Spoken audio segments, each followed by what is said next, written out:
From CBS 4 News, this is Facing South Florida with Jim DeFede. Good morning. I'm Jim DeFede and welcome to Facing South Florida. As you can see, I am once again doing the show from my house. I'm fortunate that I can work from home and have an actual home to work in. This is not true for everyone. On this weekend, where we celebrate Easter and Passover, we're going to focus on some of the most vulnerable in our community. Later, we will hear from the head of the Department of Children and Families, who worries child abuse and domestic violence is not being reported. And we'll talk to the man who started Miami's Needle Exchange program. But first, I spoke recently to Agricultural Commissioner Nikki about the possible need to set up soup kitchens as more and more people are unemployed. We start, though, by talking about Governor Ron DeSantis and whether he should have enacted the stay-at-home order sooner. I mean, I think that most people know that I, pushed for stay-at-home weeks before it was actually issued, and it took a lot to get to the governor to get there. And then, unfortunately, once the order, the executive order of safer at home was put into place, there was lots of loopholes in that, and even then, quietly afterwards, did another one, which was even more confusing to local governments. And I think that piecemeal approach really hurt the state. Thank God that so many of our local mayors and county and city commissioners stepped up to the plate, closed down their own communities. But unfortunately, we were slow to respond. Why did it take so long? I don't know. I don't know, Jim. I was looking at the data. I was looking at the statistics. I was looking at what was happening in California and obviously New York. And our population is so similar to Italy, with 21% plus of our population being 65 and over. I was reading the numbers, and I always said, I hope I'm wrong. I hope all of us who were asking for the stay-at-home were wrong, and the governor was right. But unfortunately, him being wrong costs thousands of lives and really will hurt our economy. So I don't know why it took him so long. But do you talk to the governor? Does the governor give you briefings? Do you offer insight or any sort of, is he open to input from you, to talk to you about the issue of agriculture or any of those sorts of issues? Do you have those conversations with him now? Unfortunately, no. We have been trying to get a one-on-one meeting with me and the governor for months, if not actually for a year and a half, actually, at this point. But when everything started to come down in the last couple weeks of session, I reached back out to the governor on numerous occasions, his chief of staff on numerous occasions. At that point, it was not even so much on the stay for at home and my thoughts of where we should be as a state, but it was one, I wanted to be updated. We weren't getting briefings as a cabinet on what was happening. And look, it was very clear that if he's looking at data and statistics and information that we are not seeing from the public or from the Department of Health, get us into the loop of where your thought process were, bounce ideas off of us. But we weren't getting there. But even the original calls that I had put out to him and to his chief of staff was more to give him updates on what exactly we are doing in Department of Agriculture. We oversee all of the school lunch programs for the state. So it's a $1.3 billion program that we had to stand up as soon as we started hearing that schools were going to be closed.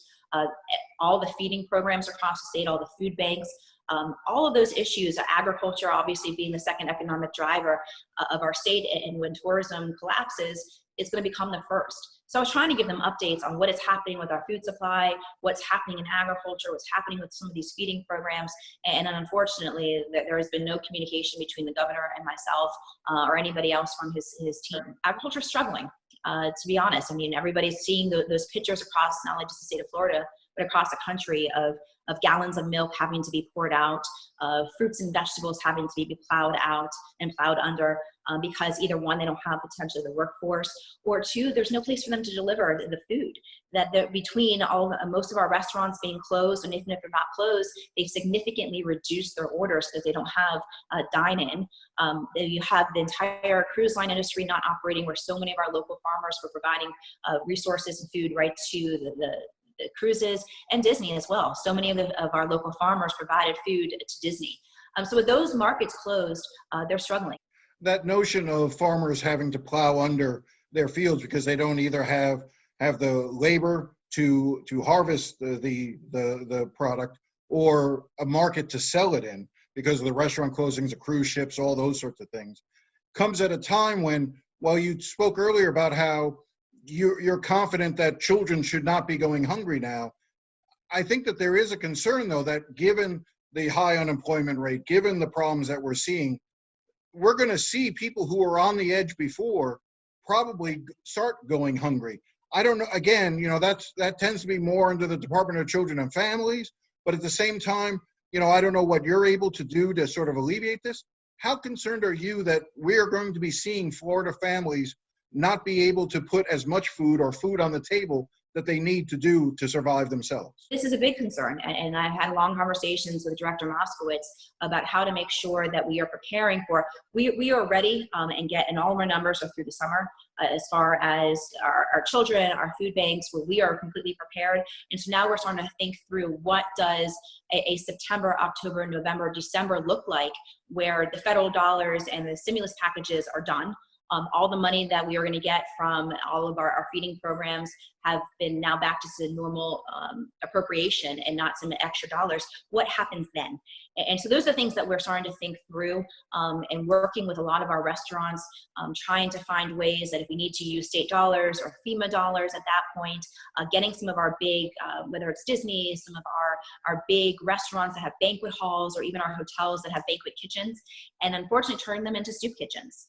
And not just food banks, but having people coming and getting a fresh cooked meal, because we can only give out so many bags of rice and so many, cans of tomatoes and black beans. At some point, we're going to have to be providing hot meals for a lot of people. So we've been already strategizing with long-term range goals of what does that look like. I've already started talking to a lot of my ag growers, saying we might at some point need you to set aside a certain percentage just for Florida, and we will guarantee money to buy those produce, and start looking again. I kind of go back to my Old Testament days of the story of Joseph, and during the famine and feast years, he was trying to tell people to stockpile during the feast years so we get ready for famine. And unfortunately, we're looking at that. Well, that's a scary view. I mean, we haven't seen soup kitchens like that in this country since the Depression. Do you think that is something that we're likely going to see in the months ahead?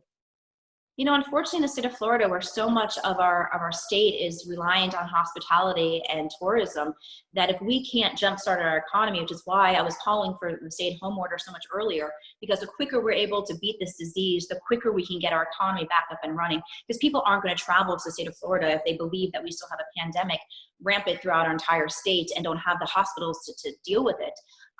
But if we can't get people back to work and in all of our restaurants and in their transport and all of our tourism, then we're going to have an unemployment rate that is going to be, that they're predicting the high level being, 13%. But even at 8%, we still are looking at potentially having to feed 6 million people. And that's significant.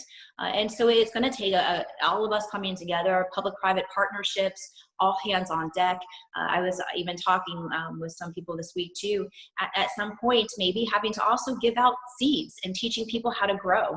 And we have so much, especially in our rural communities, so much land, that at some point we maybe need to teach people how to deal with, urban and rural gardens, rooftop gardens, community gardens, teaching everybody how to grow fruits and vegetables in their backyards. We may have to get to a point where we are doing that, but these are things that we're thinking through. So no one should be stressing about this or having any anxiety. We've got this. We're on top of this. We're strategizing, and this is for worst case scenario. Up next, the head of DCF.